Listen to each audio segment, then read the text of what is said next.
joined by Don Ha from Don Ha Real Estate. Don, welcome aboard. Thank you.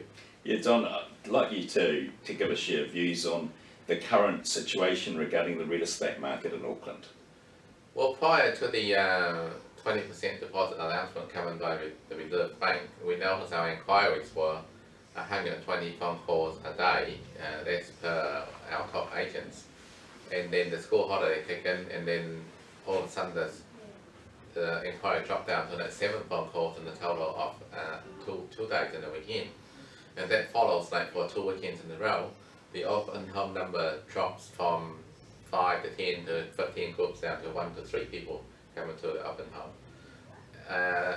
Into the inquiry is down, so we definitely noticed the difference in the market.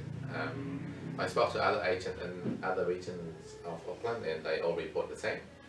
In fact, yesterday Barfoot and Thompson had an auction in the Manukau Sports Centre there, and one of the agents said 27 went on the market and only 7 sold under the hammer. So it's a clear indication that it has changed the way people buy, and then people might just think that I'll wait and see what happens. I might just stop and see what happens. Other people make excuses like school holidays quiet, but I know school holidays, every other school holiday is not this quiet. Right. So was it sort of, so you weren't expecting it to happen like the level it has?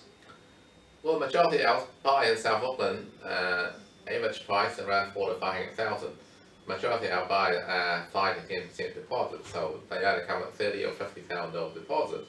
Now to buy the same house, they've got to come with a $100,000 deposit. So we are saying that everyone that walks through the door has to have 100,000. And we know they haven't got 100,000. So we hope this won't last for very long. I was going to say, Don, how long do you think it could last or may last? Is it something just a short-term cycle, hopefully?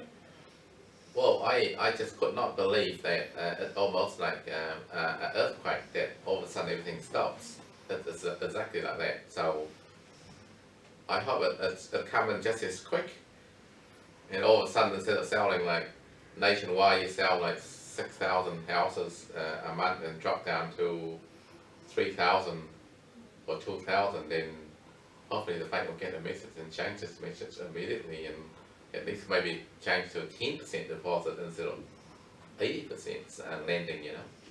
Do you think it's like with the Reserve Bank, I mean obviously it was a decision that they made themselves in terms of their ability to do that, do you think perhaps the government should have more control over what is happening? Well, they separate bodies and they make their own decisions, that's what I know, so the bank can make their own decisions compared to what the government can do, but once they decide to intervene, well, it could take another year maybe before that happens. So then, you know, the market itself changed completely. Everything goes up so fast.